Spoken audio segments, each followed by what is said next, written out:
Hold up.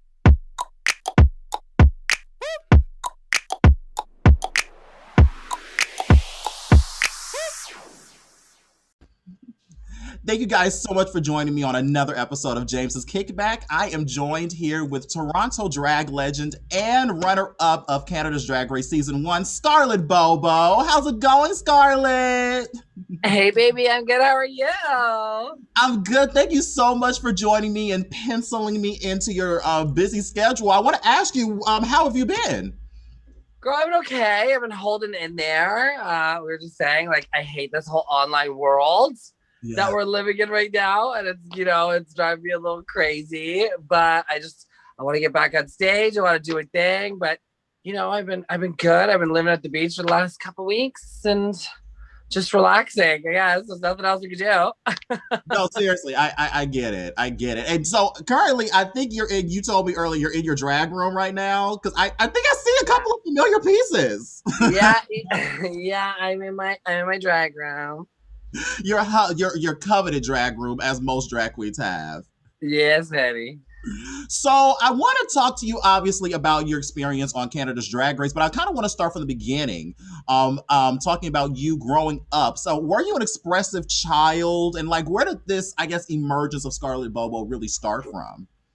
Yeah, I was always like really loud, and like my mom used to say, like I used to like bounce around on the desks when I was a kid. Like I was always like ADHD. Like you couldn't hold me down. I was like crawling the walls. I was always crawling up everything. And so I was always really into like drama class. Like, you know what I mean? That was my favorite class. I would do like the school talent shows and do like little dances all the time. So it kind of came, a lot of it came from my mom. She's like one of like she is my biggest supporter, and a lot of my inspiration and just like the exciting parts of me, come from her, I always think. Definitely. Because one thing about your drag, it always seems like there's a point of view to it. So it's always interesting to hear what that initial point of view was, which is fascinating. Mm-hmm. Now, so did you find or have a natural, I guess, attraction to performing or stage presence and things like that? Yeah, I always really liked to be in the spotlight. I always liked, people looking at me, and I was always doing something for attention, like, whether it was dyeing my hair. I used to dye my hair like every single color of the rainbow. I used to get piercings to piss off my mom. I would just kind of do anything to be like, hey, you, like, look at me. And I don't even know where that came from. I just always was kind of like drawn to, like I used to watch a bunch of music and MTV when I was younger, and I was just always drawn to like, that singer or that actor who was like a little bit more different, a little bit weird, like didn't dress the same as everybody else. I was always into, seeing what people would put on stage and how I could do that. Yeah, definitely. So tell me how the name Scarlett Bobo came to be, because I saw a couple of stories online, but you never know where it actually originated from. So you tell me right out of the horse's mouth where Scarlett Bobo, the name, really stems from. Oh my God, what are these stories? I'm curious as to what all these stories are. One of the stories was that it was something along the lines of being inspired by Scarlett O'Hara and a clown, and naming the two Scarlett Bobo. Is that? Yeah. Okay. Yeah. Okay. They're not too far off, honestly. That's funny. So Bobo comes from my late grand drag mother. Like she started off the Bobo family like 30 years ago, and so she's kind of like all like there's a couple of Bobos running around, and so she's kind of like all of her drag mother. And so she was Jeanette Bobo, and Bobo was like, Bobo the clown, like all silly, and like she never took herself too seriously. And I kind of was like, I want to be sexy. Like when I first started doing drag, I was like, would wear like teeny tiny little shorts, little bra. And I was like, yes. I just want to be a woman. Like I want like a fun, sexy girl name. And I liked Scarlett O'Hara, Scarlett Letter. Like the color red was always like really like prominent in my life. And so then I heard Scarlett Bobo, and I was like, oh, that's kind of like the best of both worlds. Like I'm really like funny and silly, but like I also like being a total slut. So That's awesome. I one thing about you that I found extremely captivating, and I obviously am late to the party. I discovered you obviously watching Canada's Drag Race, but one thing about you is that you have a very infectious presence, and Oh, it's thank something you. that you can tell just even from the TV screen. Oh, good. And that's one of the things that I love about you. I do want to ask you, since we're on the new reigning of our new drag superstar, Miss Simone, as of last night. Tell me really quickly how you thought the finale went. This wasn't a part of my questioning, but because it just, Yeah. I thought it would be fair to ask you. How did you feel the finale went last night? Girl, sorry, this finale literally is like just up the bar for any other finale ever. The looks, I mean, what? Like Gottmik and Simone were literally, I was like, what is, like, are we at like the Met Gala? Like, what were these outfits? I was so gagged, so gagged. I was kind of hoping for like that final lip sync between Gottmik and Simone.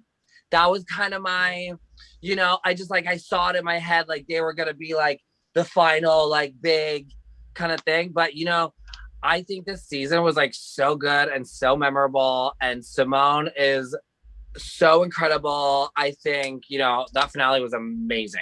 I was very highly entertained. Yes, myself included. I think the cool thing about this reunion was that they integrated, which I think they should do from now on, is the people on the outside and inside of their cars. I love that idea. Yeah, totally. I just recently did not recently. It was like back in November. Did like a drive-in drag tour, and it was so fun. Like everyone's in their car, like me, like honking their horns when you're on stage. It's such a party. I love it. I absolutely love that idea as well. We have some great moments that happened last night, but I do believe that the right winner won last night. I love Simone so much. She was so iconic from day one. When she first walked into the workroom, I was like, I think she's gonna win. And then got Mick, I was like, ooh, okay. Like I've been very like kind of both of them, and I'm so happy, and she so deserves it, and like she's gonna slay, her reign for sure. Oh, for sure, for sure. And one thing, speaking of Drag Race, I wanted to ask you because I saw the video, Bussy Queen here on YouTube had actually talked about a topic talking about how much girls actually spend on their Drag Race package, like to bring to the show, because it is not a conversation that has been had a lot, I guess, in the past. And it was rumored that Gottmik on season 13 spent upwards of $60,000 on her Drag Race package. So what? I ask you, as somebody who has also competed, obviously in a different franchise, but nonetheless, this is Drag Race.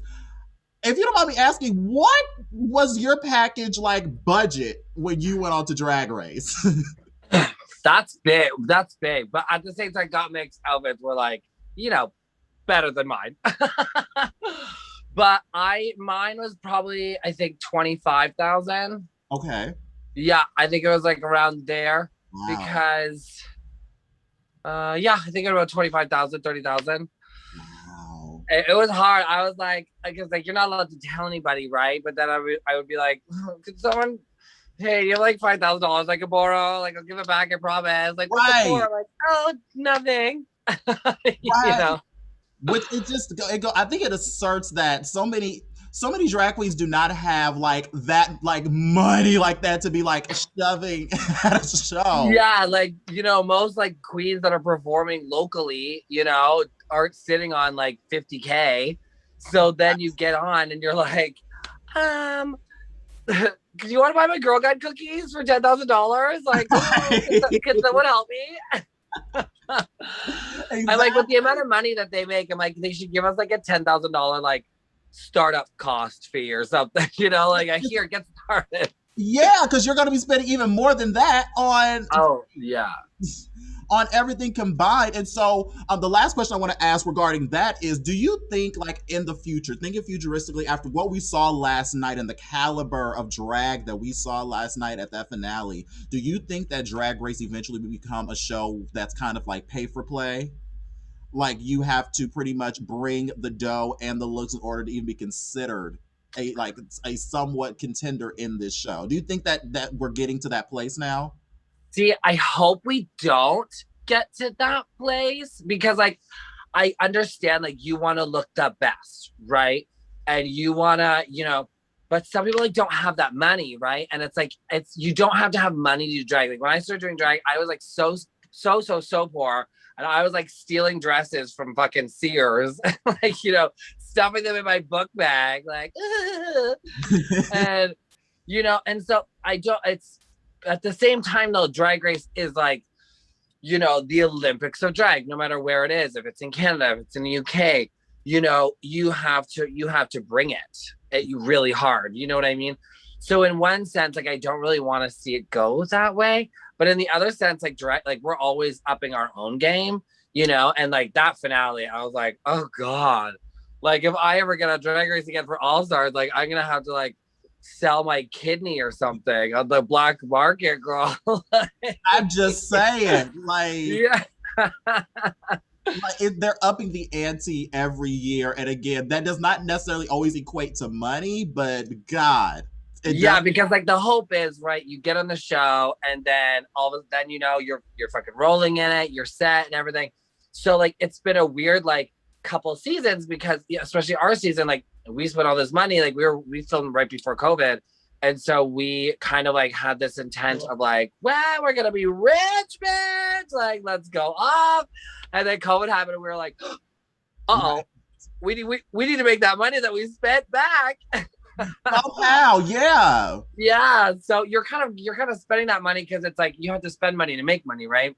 Yeah. So you're hoping that it's gonna pay off. And obviously with the top four, like it's gonna pay off for them. But especially now it's like a funny time of like, oh, I really hope this pays off. Yeah. And I wanted to ask you, because you just touched on something really interesting. After Canada's Drag Race wrapped up, how was bookings and gigs for you and some of the girls from your season based on just kind of what you heard? Like, was it immediately going out to bookings and gigs, or because of the pandemic happening the way it did, you guys didn't have much time to do any of that? It was like, honestly, it all depended on where you were, right? Okay. Like in Toronto, they were on like super lockdown, but then Vancouver was getting a lot better and Calgary was getting better. So because I was on this side, I was doing shows around Vancouver and I was going to Calgary, but then like Montreal got hit real hard. Like they got hit like curfew hard. Yeah. So they, like they were kind of stuck and not like really doing anything. And then Toronto started opening up again. And then, then we're like, okay, we're getting back to some sort of normalcy, like the kind of like 50 capacity minimum, whatever. And like, as much as I would love to be in like an auditorium with like 1,600 people, just having those 50 people there was like something that was like, okay, great. I'm, at least there's people around me. So it all kind of depended on where you were. And now it's like, it's kind of like all at like a halt right now. And we're all kind of just like, okay, like we've got tours in the fall waiting, but all of us are like, what about now? Right. We're like, we're all kind of just like holding our breath, like ready to kind of go out and do stuff and kind of just make our season, worthwhile, right? Like we want to make sure I want to get the tours. I want to get like, the shows under my belt before, the second season, right? And, kind of enjoy the ride a little bit. Definitely. Now, which side note, Bob the Drag Queen actually said a few months ago that season 8 was the last season to do a promo tour, meaning all the girls before the show even started went on tour, and then after the show, then they went on tour. It's season 8 again was the last time they did that, so I don't know if that was a good or not, but I definitely think like the first season of Canada's Drag Race, that would have been ideal. Yeah, we had a whole press tour. We were gonna go all across like the whole country all together, and it was like so exciting. Yeah. And then it was like, just kidding. Right. Yeah, and like we got that Drive and Drag, we got the Voss Events Drive and Drag tour, which was nice because like a couple queens like couldn't make it because they weren't in town or whatnot. But it was nice to like kind of get back together with the girls and, at least it was a small tour, but like at least, be able to be on stage and like experience that together. Definitely. And you, along with some of the other girls, those are names we'll never get tired of seeing on stage. So wherever you guys are at, we're coming. Woo! We're covered. Where are you at exactly? Let's talk about Canada's Drag Race really quickly. So, where were you at when you found out that Canada was going to have a Drag Race franchise of their own? And was there any hesitation on auditioning immediately? I was in bed with my fiance, and then we were like, I saw it on my phone. I was like, okay, this is crazy. And then I remember my roommate, my best friend, like burst into my room. They were like, oh my god, oh my god, oh my god, oh my god! Like, what the fuck? You have to audition for this. And then my mom's calling me, and my grandmother's calling me, everyone's calling me. They're like, oh my god, like, and I'm like, okay, whoa, whoa, whoa, whoa, whoa, whoa, tone it down. I was like, I think I'm gonna do it. And they're like, what do you mean you think? Well, like, you have to do this. Like, you're crazy. And so, like, there was a second that I was like, okay, like, do I want to wait? I can kind of see how it goes. But then I was like, no, there's no way in fucking hell I'm gonna let a season come to Canada. I'm not gonna be on it. I was like, fuck that shit. I've been like doing drag for so long, and I'm like, no, because if I saw like a bunch of girls and it wasn't me, I'd be pissed. So I was like, no, I've got to be on the first one. I have to. Right, it set the standard. Yeah. We made history, honey. For real. And so both, Anastasia Anakwe was the person actually when you walked into the workroom and said, "Oh my God, Bobo's here." And I was like, at that point, obviously, I'm still new, so she was accolating you and calling you a drag legend. And then Miss Boa walked in, aka Bitch on Arrival, which fitting name based on the response she got when she walked in. And for those who haven't seen the episode in a while or whatever, the consensus in the room when Boa walked in was a little, yeah. Boa was extremely excited to see her.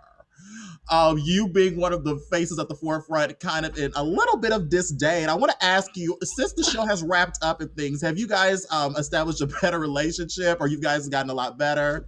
You shady bitch. Yeah, no, we had it out after the show. I know Boa forever, right? Like, I've known her for so long. And we used to like not like each other at all. We used to be friends, and then we used to hate each other, and then we were friends again.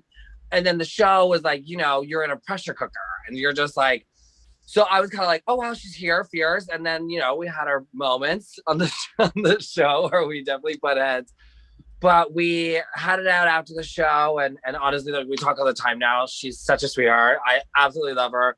No, like, to stay, no hard feelings. We were just like, we were bitchy with each other, and that was it. And I think Bowen like saw how stressed I was, and she was trying to get a little rise out of me, and then and then I'm trying to get a rise out of her, and we're just being little bitches to each other. It happens, especially like you said, in a pressure cooker like Drag Race. We've heard this time and time again. Like, the arch nemesis of the show end up best friends after the show. We've seen that narrative before. Yeah, it's like someone could breathe too heavy, and you're like, shut the fuck up, bitch. Like, you know what I mean? Like, you get so crazy, and you're like literally someone like just like bumps into you, and you're like, oh my god. Like, it's because you're on edge the whole time, right? Right. And you never know it again. Like I said, you're in a pressure cooker called Drag Race. That's on TV. So anything can happen. I do want to talk about your reign, your showing on Canada's Drag Race, because when I did my research, like I try to do before all these interviews, you have one of the best track records, and I'm not saying that just because we're in front of each other. You literally have one of the best track records of any queen from any franchise. From Drag Race. You're even though you didn't win until towards the end, like your first challenge, you always placed second best, if not like you always placed really well. So I do want to ask you a couple of questions because of that. Number one, did you get called for All Stars International? Because the reason I ask is because there's so many girls who are at least rumored. No cast obviously has been officially put out, but so many girls rumored to be on there who did not have as good a track record as you, Scarlett. I know. So I'm like, did you get the call? Like, I don't know, sis. Did I? That's like, I don't understand necessarily if they did it. I don't know understand why they did not do that. Like, it just doesn't make sense, especially considering who they did pick. But that's a different. Did you have a life to do international all stars? Totally. Like, it was such a crazy and wild experience that like I would just do it again in any capacity, just like to get back into the workroom and get back onto that main stage. Like every time I would about to be walking on that main stage, I swear to God, like my soul like left my body, and I was like, oh my God, here we go again. You know what I mean? It's like, it was such a wild and crazy time, and it was a time that like really like helped me a lot, like develop who I was, who I thought I was. You know what I mean? Like, and it definitely changed me for the better. And I would love to get back on in any capacity for sure. Definitely. Who wouldn't? I would love to see you back, Scarlett, because again, you're just one of those signature faces that, especially coming out of Canada's first season, if anyone was to come back, and again, there was some Canada girls that came back, but out of all of them, I just was expecting to see your face too. So it's okay, honey, because I want to wait until fucking Gottmik and Candy and Taste and Bimini are on that. Then put me into that mix, bitch. Those are the girls that I want to go on with. That would be epic. I don't even know. At this point, we have so much Drag Race, according to what we've seen online, so much Drag Race franchises and things like that are coming out. So who's to say that's not going to come sooner than you think? Okay. Oh, fully. Yeah, got the wheels turning. Do you think, based on what we even saw last night for the season 13 finale, do you think having a good report card at this point is enough to win the actual crown? Because in past seasons of Drag Race, we've seen a lot of girls talk very highly and deservingly so about their report card. And Rosé was one, even season 13, who never had to lip sync for her life at all. But she was one of the first out during the lip sync battles last night. And so do you believe that report cards and things even matter at this point? Honestly, like, I would like to say they do, because I had a really good report card. Yeah. But honestly, it's at the end of the day, especially when you get like, your report card helps you get to the finale, right? So you've already made it to the end, and then like they kind of like your report card, they look it over, they like give it like a comparison. But at the end of the day, I think it comes down to just like that final episode, how you did in that in the challenge, you know what I mean? Whether the challenge be a video or a RuPaul song, or like last night the ball chat, like the ball looks and whatnot. Yes. So, and then it's are you gonna reign the best? Are you gonna reign the strongest? You know what I mean? And it's sexist. There only has to be one winner every time, and sometimes like last night was so tight. Like Gottmik, I don't think has ever had to lip sync. Rosé never had to lip sync.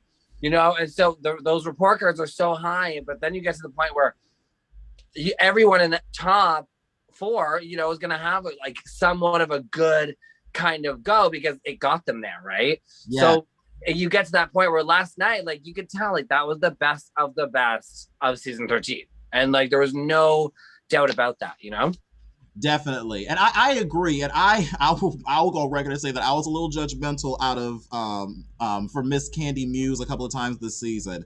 But last night she proved why she's been so many times. I will bite my words on that, because there was a few times this season, Scarlett, I didn't understand why they was keeping her. I don't.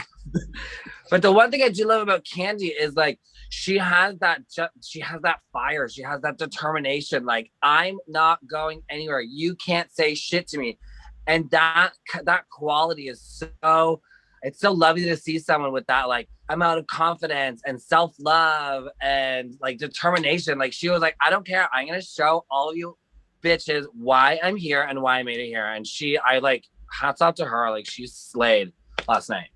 I could not say it better myself. Kudos to Candy.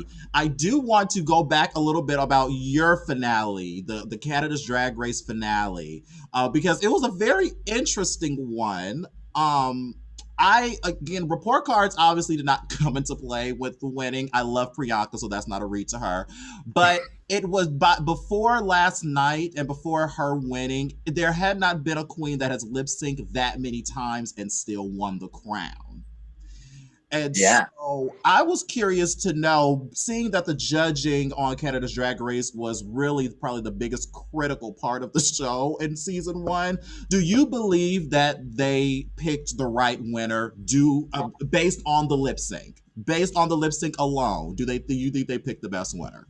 Last night? No, I'm sorry, your season. My season. Oh, you really want me to get shady, bitch? Okay. Girl, we all saw the lip sync, so. Well, like, I'm just gonna say this because even Priyanka says it. Like, she even says, I won that lip sync. I popped all the way off, says, because I had not lip sync all season yet. So I was like, as soon as I was like, oh, I can lip sync, I was like a robot. I was like, go mode, bitch. Let's go. I was like, had so much energy pent up in me. I was like, just fucking wind me up and let me go, girl. Yes. I think your performance, whenever I go back and look at that particular like lip sync, you are the person that my eyes go to. Priyanka and Rita look fabulous. They did excellent in their own rights. But you, Scarlett, when that music broke and we got out of the bridge and you came from the back in like cartwheels, the sliding from one end of the stage to the next. Like, I thought at that point you had it in the bag. Like, I thought. Me too. I didn't think there was any more conversations. I thought that we got what we needed, and I believe Trinity the Tuck also said that as well. But all things happen for a reason, and again, Priyanka has been a fabulous winner from what I've seen in things. And so, Jeffrey Bowyer-Chapman, you were there, okay? We're just fans. We're just fans. It's on a show that's probably been edited and all of that. You were there, Scarlett. Was his judging as cringy as it was watching? No. It's funny. we chat all the time. I adore him. I thought he was so nice. It helps that he's like hot as fuck. But he honestly, there had to be a Michelle Visage of like the panel, right? Like there had to be that like Simon Cowell, you know, and like Stacey's like way too fucking nice to ever say anything mean, you know. And Brooklyn was like, no, I'm gonna be like, you know, in between. And you know, we needed a sassy judge that was gonna like tell you how it was. And honestly, like the lights would go down, like, and the cameras would turn off for a minute. And Jeffrey would just always like, honestly, girls, like, you're on the first season of Canada's Drag Race. You all need to be so proud of yourselves. Like, he was always like, you know, giving us like pep talks and boosting us up. And at the end of the day, he had a job to do and he did it. And like, I always say, like, if you go back to like Santino Rice years with Michelle Visage, like, they were crazy mean. Like, and like, even RuPaul being like, I don't want to see any fucking H&M. Which I think that statement is kind of like, it goes with the question I asked you earlier about the Drag Race package, because at that point, you know, you better bring it. Because you know Ru's looking now. But with Jeffrey Bowyer-Chapman, I do remember him having to get off of Twitter because of the fandom, like, just going after him, which I did not agree with, obviously. Oh yeah, like I hate that about the fan base. It's like, just fucking support each other, you know what I mean? Like, and like, how many girls have the Drag Race fandom like just destroyed, especially the black girls, especially the bigger black girls, you know what I mean? Like, just like fucking hang them up and use them as a punching bag. I never understand it. It's like, everyone's coming on with one thing in mind: to do a good job and to entertain the fans. And then the fans, they don't know these queens for nothing. You know, we're fighting because to give you entertainment. We're arguing on the show to give you a laugh. You know what I mean? Like, this is what we're here to do. And the fans that just like go nuts on Twitter and they think like behind their little keyboards, like, oh my God, I will never understand it. I will never understand how you could, like, you know, wake up today and you're like, you know what I'm gonna do? I'm gonna go tell that girl to kill herself. That sounds like a good way to start my morning. You know, I'm always like, girl, it's a TV show and we're all having fun. Like, just chill out.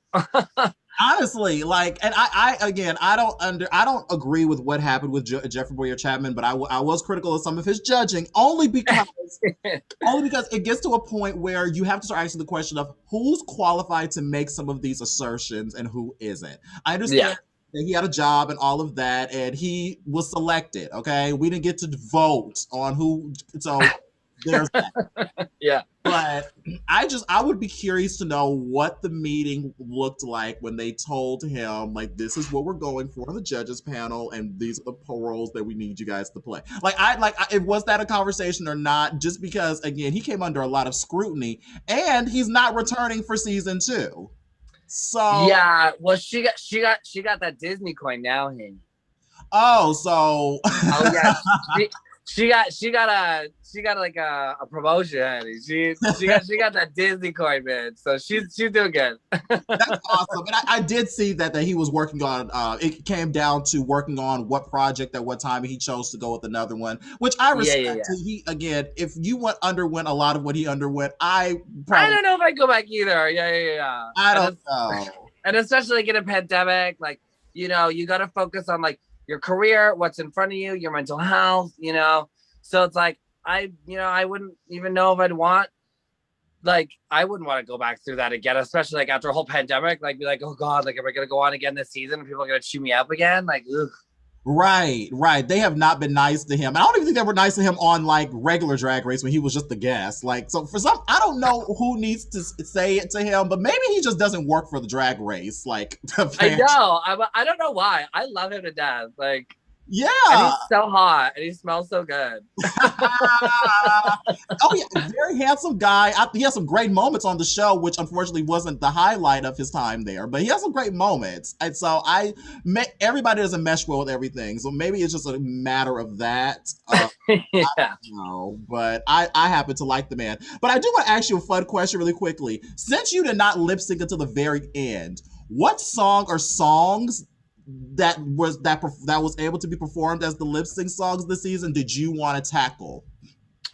100%. I would have loved to do Absolutely Not if I had to. Oh yes, I used to perform that song all the time. I love Deborah Cox so much. I was so gagged when she was there. Yes. So I would have gone like completely like buck wild for that. And then other than that, I think You Ought to Know. Because it's just that like angsty song, you know. I live, but I loved her finale song though. You're a Superstar. Like it was like it's got all the perfect moments to it. I was like, okay, I can turn up to this. No, seriously, and I think Trixie was the one that said it in the pit stop that the song selection for Canada, no one is talking. Like the song was popping. Like it was, I don't know. Like it gets a little redundant with some of the franchises, but Canada, you guys did not disappoint. It was hit after a hit after a hit, and all Canadian artists. Yes, that's what made it even cooler. And the episode with Deborah Cox might have been the best episode in my opinion, aside from the finale, I suppose, just because Deborah Cox was there, number one. Oh, I know. I was like, when she was like telling me like how good of a job I did, I was like, oh my God, thank you, Deborah Cox. And I was like, thank you also for all of the tips that I've received doing your songs over all these years. I was geeking out. I was like, oh my God, it's Deborah Cox right in front of me. Like I was totally geeked out. I love her. I love me some Deborah Cox too. I know she's Canadian, but why have they not had her on regular Drag Race? Like she's Deborah Cox. Mm-hmm. Maybe they will now. So I don't know. I do want to, and while we're reaching to the end of this, I do want to ask you about some projects that are coming up. Also, really quickly though, I want to talk about your music. You're a musical queen. I love the song CEO. I'm obsessed. But tell me about the inspiration behind your musical persona. I just always when I was a kid, I would watch Pink and Biff Naked on TV and just these badass women covered in tattoos, screaming at the top of a building, you know. And I always wanted to be that rock star, right? And so when I started making my first album, I was just doing it in my friend's closet. And I was like, let's just like write some like fun, silly music. And it ended up turning into like a full album. And then this new music is like more polished, but still like grungy. And I just like, there's something about being on stage with like dancers and a mic in your hand. Like, I'm not a good singer by any means, girl, but I love writing music. I love performing my own music. Like, it's so dope to just be like, yes, drop the money and got, like, you know what I mean? It's just so fun to be like, I wrote this song, people are jamming to it. You know, it makes me feel like a total rock star. It's so I pull my inspiration just from like, you know, everything, all the like strong, badass women that I love in my life, you know? Definitely. And I love the songs that I've heard so far. I'm obsessed, and so I'm assuming that what you have going on and what's coming up for you is music related as well. But anything else that you'd like to tell us about, Scarlett? Yeah, I'm working on my albums, my second album, so I'm super excited about that. Getting my music videos together. I have a podcast that's coming out in 2 weeks called The Bobo Show. So I'm very, very, very excited about that. Yeah, I've got some fierce queens on some fierce Rude girls on the podcast. Some new merch is coming. I'm redoing my website, my brands and everything. So we got that going on. And then I'll be touring in the fall. So I'm just like, I'm trying to get some like dates in the summer going on, but you know. Definitely. Yeah. I love that. I think the cool thing about you, Scarlett, is that you're one of those faces that no one's ever going to forget. No one's ever going to forget Scarlett Bobo. I remember when the cast was announced, there was many other drag queens saying, okay, Scarlett Bobo is on. She's going to be one to watch. Early on, before the first episode even aired, people were saying this. And so I don't think they were wrong at all, obviously. You're still one of our premier queens, an iconic queen, and a queen that we hope to see on All Stars International. Hey, period. That's it. And so last thing I want to ask, and I ask all of my guests this, but because this was such a difficult year that we went through last year, and even now people are still, you know, taking a while to kind of pick the pieces of their life back together. Any words of inspiration for anyone who needs it, who's in kind of that position of what do I do going forward, like creatives and artists that really suffered during this time period? Do you have anything to say to them? Yeah, I honestly like, I wish I had this like, you know, beautiful, like thought out, inspirational message, but like, girl, it's hard and it sucks. And when it sucks, it really sucks. Like there was a period of like a month and a half where I had like a big beard and like I didn't want anything to do with drag. I like locked my drag room up. I was like, no, didn't even go near a wig or anything. And I was just so depressed and so like, oh my God, my career's over. And you know, you have to just go through the motions. And I had to just like go through it. And everyone was like, it's gonna be fine. I'm like, no, someone tell me that it sucks right now because it fucking sucks. And sometimes you just need to like let it be shitty, have a cry, go get wasted. Like you like just let it kind of happen. And then, you know, when you're ready to get back into it, you're ready to get back into it. And just, I've been just doing things that I love to do. You know, I've been writing more. I've been going to the beach every day. I've been trying to like go on walks in nature, like getting stoned from morning to night, honey. So it's like, do what you love to do. And when you're ready, you know, it'll come to you and you'll get back on your feet again, but don't rush anything. I feel like everyone's like, I was so like, oh my God, I have to do this. I have to put on drag. But then I was like, no, I don't. I can like take my time and like relax, you know? Definitely. I think that's really sound advice. Just because I think most people went through periods or are still going through periods like what you just described, not even wanting to pick up the paintbrush or pick up whatever creative outlet that they had because you just never know what's going to happen next. Yeah. And it's so funny. Like my best friend Kwana was like up here and I was like way down here and she's like trying to get me up and then I'm up here and then my other friend Carmen is kind of like down here again and now I'm like, okay, I was just going through what you were going through. It's okay, let's do this. You know what I mean? And it's kind of like, you know, that's the good thing about being in such a fierce queer community, right? Like, It's like, if you just reach out for help, it's gonna be there, no matter what shape or form, you know, there's gonna be help and like, don't be afraid to ask for it, you know? Cause I was like, hello, like to my friends, I'm like, I'm depressed, like somebody like come over, like make me happy. You know what I mean? Like I was like, okay, I need to lean on my sisters, you know? Yes, definitely. And these are the times where you need that, you know? Totally, yeah. So I could not ask you again. Thank you so much for doing this with me. Thank you. You are my show just got upgraded. Like I say that all the time, and my show just got upgraded. Like I'm here with Scarlett Bobo, the iconic Scarlett Bobo. And I'm going to link all of her social medias and things down in the description box below. But please make sure you follow me here on YouTube and all of the podcast networks that you get all of your podcasts on at Jaymes Kickback. Again, thank you so much for joining me, and I'll see you next time. Say bye, Scarlett. Bye, baby. Love you. Hold up.